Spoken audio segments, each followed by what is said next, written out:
अपने स्कूल में बॉलीवुड पे बिल्कुल पाबंदी लगा के रखते हैं कि नहीं, हम जो कल्चर डेवलप करेंगे वो कल्चर स्कूल से बाहर जाएगा। बॉलीवुड का कल्चर हमारे स्कूल में जो है वो हमको इन्फ्लुएंस नहीं कर सकता है।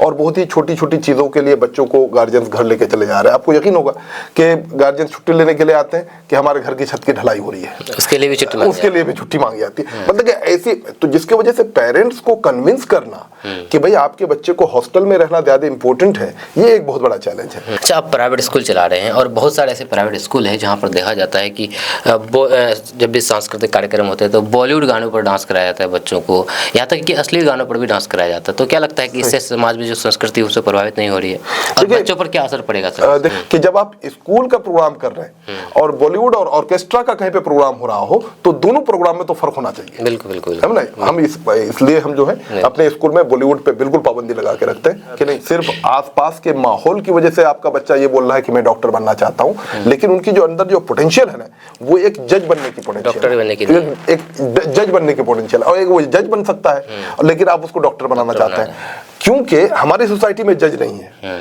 तो वो जान नहीं पा रहा है कि जज बनना भी एक बहुत बड़ी बात है। हमारी सोसाइटी में डीएम नहीं, कोई एग्जाम्पल नहीं है, कोई एग्जाम्पल नहीं है।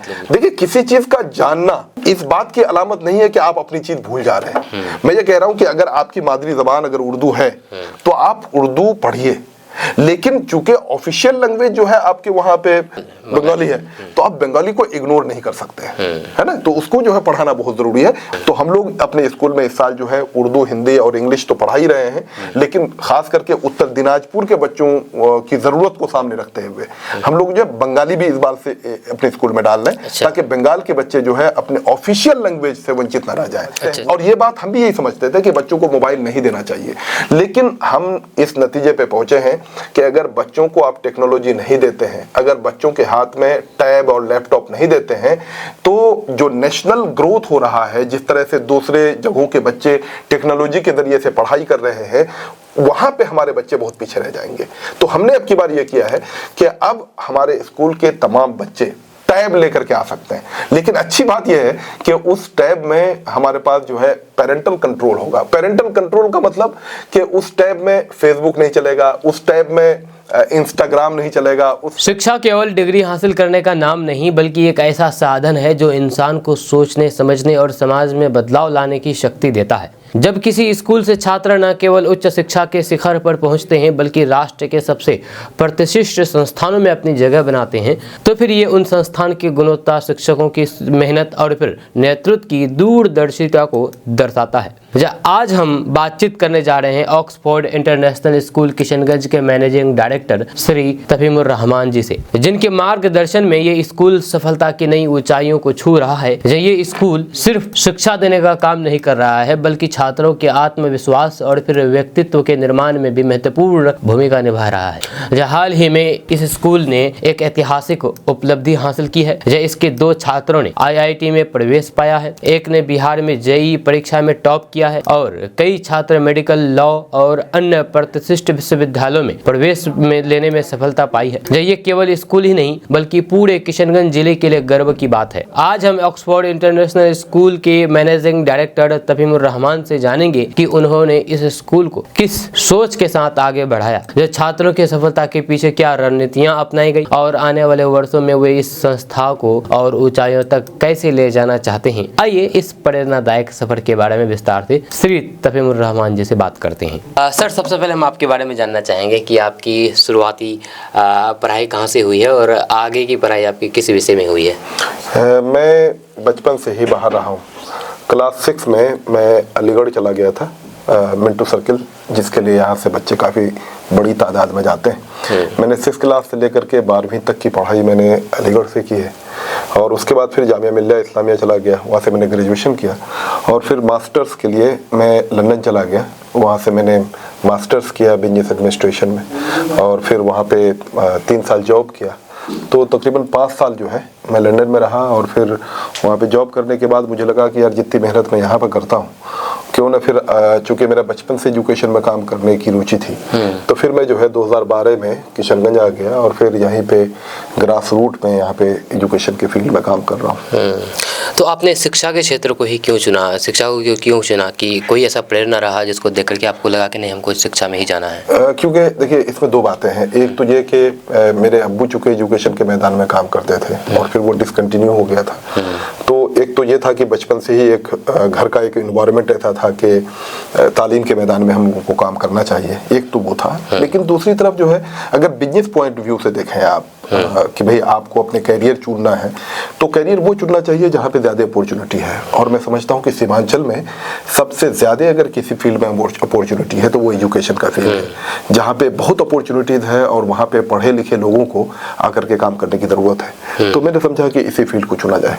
तो जब आप इस फील्ड को चुना, इसमें कदम रखे, तो क्या शुरुआती चुनौतियों का सामना करना पड़ा? देखिए चुनौती, देखिए सबसे बड़ी बात तो ये कि मिडिल क्लास के लोगों का एक बड़ा सपना होता है कि भाई उनका बच्चा पढ़ के यूरोप चला जाए, लंदन चला जाए, और लंदन छोड़ के वापस आना और घर वालों को कन्विंस करना, यही सबसे बड़ी चुनौती थी मेरे लिए कि घर वाले मान नहीं रहे थे। लेकिन मैंने कहा कि भाई चलिए, अब तक मैंने ज़िंदगी आप लोगों के हवाले की थी, लेकिन अब मुझे अपना फैसला लेने दीजिए। और मैंने जो है सब किसी के मशवरे को तो सुना, लेकिन मैंने किया वही जिस पर मुझे यकीन था कि मैं ये अच्छे से कर सकता हूँ और मेरे जो ख्वाब है मैं उसको पूरा कर सकता हूँ।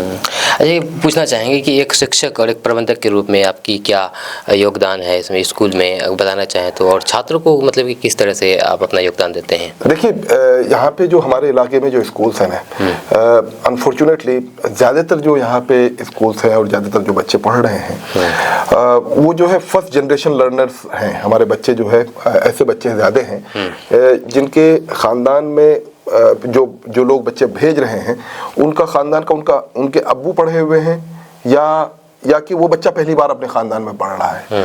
तो ऐसे बच्चों को एजुकेशन, क्वालिटी एजुकेशन प्रोवाइड करना एक बहुत बड़ा चैलेंज होता है, क्योंकि आपको जिस तरह का सपोर्ट मिलना चाहिए घर की तरफ से वैसा सपोर्ट आपको नहीं मिल पाता है। बच्चे हॉस्टल में रह रहे हैं और बहुत ही छोटी छोटी चीज़ों के लिए बच्चों को गार्जियंस घर लेके चले जा रहे हैं। आपको यकीन होगा कि गार्जियंस छुट्टी लेने के लिए आते हैं कि हमारे घर की छत की ढलाई हो रही है, उसके लिए भी छुट्टी मांगी जाती है। मतलब कि ऐसी, तो जिसकी वजह से पेरेंट्स को कन्विंस करना कि भाई आपके बच्चे को हॉस्टल में रहना ज़्यादा इंपॉर्टेंट है, ये एक बहुत बड़ा चैलेंज है। एज ए प्रबंधक मैं जहाँ तक समझ रहा हूँ जो सबसे बड़ा चैलेंज है हमारे लिए कि हमारे यहाँ पे प्रोफेशनलिज्म नहीं है।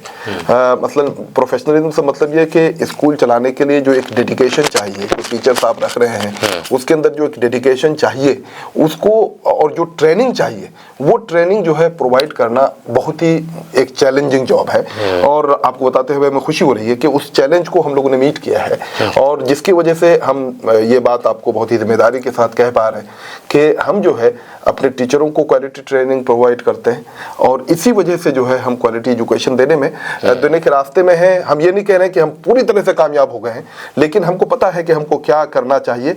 अगर हम वो नहीं कर पा रहे हैं तो वो टेम्पररी है, उनको सॉर्ट आउट कर रहे हैं और हर साल हम इम्प्रूव कर रहे हैं।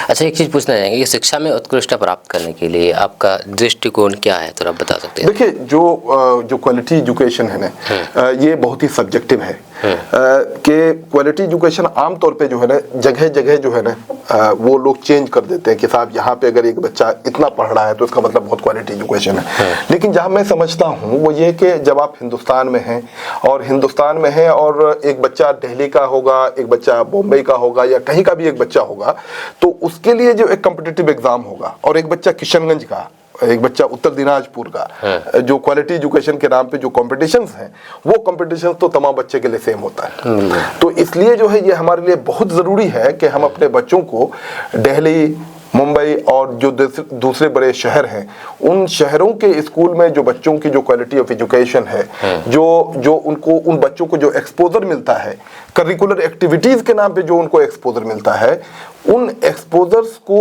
वो एक्सपोजर आपको अपने स्कूल के बच्चों को भी देना पड़ेगा। अनफॉर्चुनेटली हम पिछले यहाँ पे 10 साल से काम कर रहे हैं, 10 सालों से, तो हमने देखा कि यहाँ पे जो एक्सपोजर हमारे बच्चों को मिलना चाहिए वो नहीं मिल पा रहा है। नहीं मिल पा रहा। लेकिन आपको खुशी होगी कि हमारे स्कूल में जो गेस्ट आ रहे हैं हमारे प्रोग्राम्स में, दिल्ली से और मुंबई से कई सारे गेस्ट आए, JNU से गेस्ट आए, केरल से गेस्ट आए, तो हमारे स्कूल के करिकुलर एक्टिविटीज और यहाँ के कल्चरल प्रोग्राम को देखकर उन लोगों ने ये कहा कि साहब हमको तो लगा ही नहीं कि हम यहाँ पे किशनगंज के किसी स्कूल में बैठ के हैं। अच्छा। ये एक हमारे लिए जो है खुशी की बात है। एक चीज़ देखा जाता है कि आपके स्कूल के जो छात्र हैं, बच्चे हैं, वो लॉ और बाकी मेडिकल और साथ ही साथ IIT में भी काफ़ी ज़्यादा जो प्रतियोगिता परीक्षा उसे सफलतापूर्वक पास कर रहे हैं, तो इसके पीछे क्या कारण है, किस तरह की शिक्षा? देखिए एक्चुअली में क्या है ना, इसमें ना ये एक बहुत ही ट्रिकी सिचुएशन में हम रह रहे हैं, क्योंकि जो फर्स्ट जनरेशन लर्नर्स होते हैं ना और जो मिडिल क्लास फैमिली है, उनकी प्राथमिकता क्या है, वो ये समझते हैं कि सिर्फ डॉक्टर और इंजीनियर बनके ही जो है हम अपने बच्चों को कामयाब करा सकते हैं, जबकि ये बिल्कुल गलत धारणा है। आपको उस बच्चे को कामयाब करने के लिए ये जानना बहुत ज़रूरी है कि उस बच्चे की असल पोटेंशियल क्या है, वो बच्चा क्या कर सकता है। तो ये स्कूल से बेहतर ये बात कोई नहीं बता सकता है, क्योंकि स्कूल में एक बच्चा जो है 5 साल 7 साल 10 साल रहता है, तो उस बच्चे के पोटेंशियल्स को आप 10 सालों से मॉनिटर कर रहे होते हैं। तो हम लोगों ने क्या किया, हम लोगों ने पेरेंट्स की काउंसलिंग की, बहुत सारे पेरेंट्स को बताया, बहुत सारे पेरेंट्स जो है डॉक्टर की तरफ बनाना चाह रहे बच्चों को। हमने उनको कहा कि साहब आपका बच्चा जो है डॉक्टर नहीं बन सकता है, ठीक है ना। आप जो है सिर्फ आसपास के माहौल की वजह से आपका बच्चा ये बोल रहा है कि मैं डॉक्टर बनना चाहता हूँ, लेकिन उनकी जो अंदर जो पोटेंशियल है ना, वो एक जज बनने की पोटेंशियल, डॉक्टर बनने की, एक जज बनने की पोटेंशियल, और एक वो जज बन सकता है, लेकिन आप उसको डॉक्टर बनाना चाहते हैं, क्योंकि हमारी सोसाइटी में जज नहीं है, तो वो जान नहीं पा रहा है कि जज बनना भी एक बहुत बड़ी बात है। हमारी सोसाइटी में DM नहीं, कोई एग्जाम्पल नहीं है, कोई एग्जाम्पल नहीं है। मतलब तो हम लोगों ने जो है बच्चों की भी काउंसलिंग की, बच्चों के पोटेंशियल्स को देखा और गार्जियंस को कहा, तो हाँ, जो बच्चे साइंस में अच्छा कर सकते हैं उनको साइंस में आगे बढ़ाया, जो बच्चे आर्ट्स में अच्छा कर सकते हैं, ह्यूमैनिटीज में अच्छा कर सकते हैं, उन बच्चों को और उन बच्चे के गार्जियंस को हमने जो कहा कि साहब इस बच्चे को जो ह्यूमैनिटीज में भेजिए। तो आपको खुशी होगी कि हमारे बच्चे जो लॉ में चले गए इस बहुत ही कम मुद्दत में, IIT में आपको पता है कि पूरे बिहार में JEE में हमारे बच्चों ने टॉप किया, मेडिकल में बच्चे चले गए हमारे। तो एक मतलब कि ये मैं समझता हूँ कि बच्चों को जो हम एक इन्वायरमेंट प्रोवाइड कर रहे हैं और बच्चे और पेरेंट्स का जो हमें सपोर्ट मिल रहा है, उसकी वजह से जो है हम ऐसा कर पा रहे हैं। अच्छा, आप प्राइवेट स्कूल चला रहे हैं और बहुत सारे ऐसे प्राइवेट स्कूल हैं जहाँ पर देखा जाता है कि जब भी सांस्कृतिक कार्यक्रम होते हैं तो बॉलीवुड गानों पर डांस कराया जाता है बच्चों को, यहाँ तक कि असली गानों पर भी डांस कराया जाता है। तो क्या लगता है कि इससे समाज में जो संस्कृति उससे प्रभावित नहीं हो रही है, और बच्चों पर क्या असर पड़ेगा सर? देखिए ये जो है ना, बहुत ही हम लोग जो है एक ऐसे सिचुएशन में हैं जहाँ पे हम ये डिसाइड नहीं पा रहे हैं कि जो हमारा कल्चर है स्कूल का, वो स्कूल से कल्चर घर जाना चाहिए, सोसाइटी में जानी चाहिए, या सोसाइटी और घरों से कल्चर स्कूल आना चाहिए। तो एज ए स्कूल डायरेक्टर मैं आपको बता रहा हूँ कि हम लोगों ने ये तय किया और हम लोगों ने गार्जियंस की काउंसलिंग भी की इस मामले में कि देखिए हमारा जो स्कूल है ना, ये एक कल्चरल सेंटर है, और यहाँ से जो कल्चर हम बनाएंगे, यहाँ से जो है उनके घर में जाएगा, यहाँ से उनके सोसाइटी में जाएगा। तो आमतौर पे होता क्या है कि जब आप कल्चरल एक्टिविटीज कराते हैं तो वो एक बहुत ही चैलेंजिंग जॉब है। चैलेंजिंग जॉब इस तरह से कि पहले तो आपको पता होना चाहिए कि बच्चों का कल्चरल प्रोग्राम क्या होना चाहिए। हमारे स्कूल में 3 से 4 घंटे का कल्चरल प्रोग्राम होता है, और हम अपने पूरे पेरेंट्स, तमाम दर्शकों को बांध के रखते हैं, और आपको खुशी होगी कि एक भी बॉलीवुड गानों का हम सहारा नहीं लेते हैं। अच्छा। हम ये समझते हैं कि बॉलीवुड का गाना देखने के लिए तो उनके घरों में टीवी है, वो डांस देखने के लिए तो उनके घरों में टीवी है। तो जब स्कूल में कोई गार्जियन आ रहा है तो एकेडमिक जो एक्सीलेंस है वो एक्सपोज करने का एक तरीका है हमारे पास। तो जैसे फॉर एग्जांपल ये कि हमने पिछले साल जो है एक ड्रामा लिखा था, कलम का कत्ल, और वो जो है आज के दिन के तथाकथित या जो हो रहा है सोसाइटी में जो मीडिया पर्सन हैं, जो पत्रकार महोदय हैं, और खास करके जो गोदी पत्रकार महोदय हैं, वो किस तरह से सोसाइटी में रोल प्ले कर रहे हैं। उस तरह से हमने एक ड्रामा लिखा था सुरजापुरी सोसाइटी पर, है ना, दास्तान सुरजापुरी, तो लोगों ने बहुत पसंद किया, यूट्यूब में अवेलेबल तो है। इसी तरह से और भी स्कूलों में होना चाहिए। देखिए दूसरे स्कूल वाले क्या कर रहे हैं, बहुत सारे स्कूल वाले बहुत पढ़े लिखे हैं, मैं दूसरे स्कूल की टिप्पणी तो नहीं कर सकता, लेकिन ऑब्वियसली मैं ये जरूर कहना चाहूंगा कि जब आप स्कूल का प्रोग्राम कर रहे हैं और बॉलीवुड और ऑर्केस्ट्रा का कहीं पे प्रोग्राम हो रहा हो, तो दोनों प्रोग्राम में तो फर्क होना चाहिए। बिल्कुल बिल्कुल, है ना, हम इसलिए हम जो है अपने स्कूल में बॉलीवुड पे बिल्कुल पाबंदी लगा के रखते हैं कि नहीं, हम जो कल्चर डेवलप करेंगे वो कल्चर स्कूल से बाहर जाएगा। बॉलीवुड का कल्चर हमारे स्कूल में जो है वो हमको इन्फ्लुएंस नहीं कर सकता है। आजकल टेक्नोलॉजी का ज़माना है देखा जाता है, तो आप अपने स्कूल में अगर देखा जाए तो क्या कौन सी ऐसी टेक्नोलॉजी है जिस पर आप अपने स्कूल में लाना चाहते हैं? देखिए टेक्नोलॉजी जो है ना, आमतौर पे एक बहुत ही चिंता का विषय है कि आप किसी भी गार्जियन को, आज कोई भी गार्जियन आते हैं हमारे स्कूलों में, तो वो ये कहते हैं कि साहब हमारा बच्चा जो है ना वो नहीं कर रहा है, कोई जब भी आता है वो तो मोबाइल का इस्तेमाल कर रहा है। उस मोबाइल के इस्तेमाल की वजह से जो है हमारा बच्चा अपना काम नहीं कर रहा है, वो पढ़ाई नहीं कर रहा है।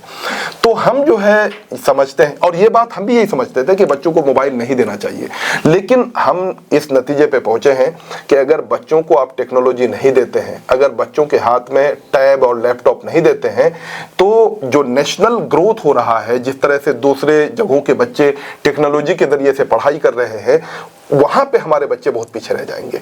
तो हमने अब की बार ये किया है कि अब हमारे स्कूल के तमाम बच्चे टैब लेकर के आ सकते हैं, लेकिन अच्छी बात यह है कि उस टैब में हमारे पास जो है पेरेंटल कंट्रोल होगा। पेरेंटल कंट्रोल का मतलब कि उस टैब में फेसबुक नहीं चलेगा, उस टैब में इंस्टाग्राम नहीं चलेगा, उस टैब में यूट्यूब नहीं चलेगा, बल्कि यूट्यूब से जो एजुकेशनल वीडियोस हैं उन वीडियोस को हम लेकर के अपने स्कूल के ऐप में लेके आएंगे और फिर वो स्कूल का ऐप में जाकर के वो बच्चे देख पाएंगे।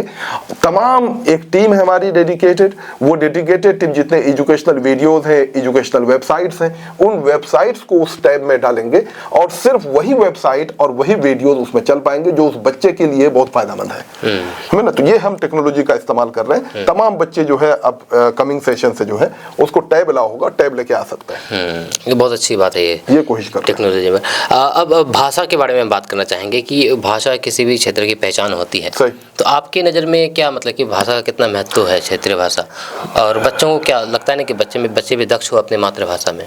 देखिए मातृभाषा का तो कोई अल्टरनेटिव ही नहीं है। बच्चों को हर हाल में उनकी जो मादरी ज़बान है, उसका जो मदर टंग है, उसको बहुत अच्छे से पढ़ाने की ज़रूरत है। आमतौर पे जब हमारे बच्चे यहाँ से अलीगढ़, जामिया, दिल्ली, JNU या किसी भी यूनिवर्सिटी में जाते हैं तो उनकी परेशानी क्या होती है कि वो न उर्दू सही से जानते हैं, न हिंदी सही से जानते हैं, इंग्लिश भी वो सही से नहीं जानते हैं। तो उनको दूसरे कल्चर, दूसरे जगहों के बच्चों के साथ मिलने में, घुलने मिलने में काफ़ी परेशानी हो जाती है। तो फिर पता चलता है कि वो यहाँ से उठ के, किशनगंज से उठ के या उत्तर दिनाजपुर से उठ के वो तो चले जाते हैं अलीगढ़, लेकिन यकीन जानिए कि वो अलीगढ़ पहुंच के भी वो किशनगंज के लोगों के साथ ही घुलते मिलते रह जाते हैं, जिसके वजह से उनके अंदर ये जो ग्रोथ होना चाहिए, जो एक कल्चरल इन्फ्यूजन की वजह से जो एक डेवलपमेंट होना चाहिए, वो डेवलपमेंट नहीं हो पाता है। तो हम लोग ये इस बात की पूरी कोशिश करते हैं कि जो हमारे स्कूल में जो बच्चे हैं वहाँ पे वो बच्चे अपने मदर टंग को भी अच्छे से सीखें, उनके तलफ़्फ़ुज़ सही हो, उनके प्रोनाउंसिएशन सही हो। साथ ही साथ एक बात मैं यहाँ पे और ऐड करना चाहूँगा कि जो हमारे बगल में जो इलाका है उत्तर दिनाजपुर का, उत्तर दिनाजपुर से काफ़ी सारे बच्चे आते हैं। उनकी मदर टंग जो है अगर देखा जाए तो उर्दू है, लेकिन उनके ऑफिशियल लैंग्वेज जो है बंगाल में वो बंगाली है।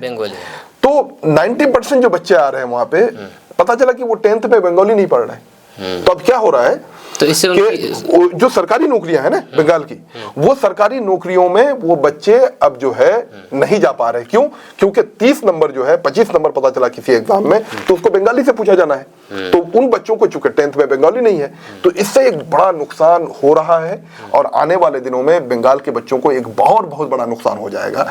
तो हम लोग अपने स्कूल में इस साल जो है उर्दू, हिंदी और इंग्लिश तो पढ़ा ही रहे हैं, लेकिन खास करके उत्तर दिनाजपुर के बच्चों की जरूरत को सामने रखते हुए हम लोग जो है बंगाली भी इस बार से अपने स्कूल में डाल रहे हैं, ताकि बंगाल के बच्चे जो है अपने ऑफिशियल लैंग्वेज से वंचित न रह जाए। वो उर्दू भी सीखें, हिंदी भी सीखें, इंग्लिश भी सीखें, लेकिन साथ साथ जो है कम से कम 9th-10th में जाते जाते वो बंगाली एक सब्जेक्ट लेने के लायक बन जाए। अच्छा, तो बंगाली भी आप बिल्कुल, स्कूल में इम्प्लीमेंट करने वाला है? बिल्कुल बिल्कुल। तो क्या लगता है कि अगर कोई अगर बंगाली जो बंगाल के जो बच्चे हैं वो बंगाली भाषा से या फिर बंगाली इससे किताबों से दूर होते हैं, तो उसे क्या लगता है उनकी संस्कृति पर इसका प्रभाव पड़ेगा?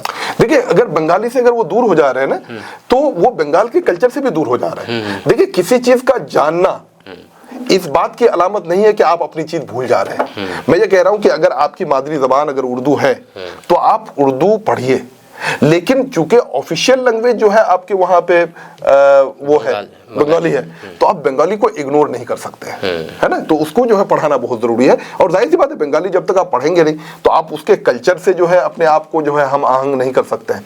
तो दूसरे कल्चर को पढ़ना तो ये अच्छी बात है, और इसी से जो है अपना कल्चर भी इंप्रूव होता है। अगर आप ये समझते हैं कि हमारा ही कल्चर सबसे अच्छा है, तो ये गलतफहमी है। जब तक आप 10 कल्चर नहीं पढ़ते हैं तो अपना कल्चर भी आपका इंप्रूव नहीं हो पाता है। बिल्कुल बिल्कुल बिल्कुल।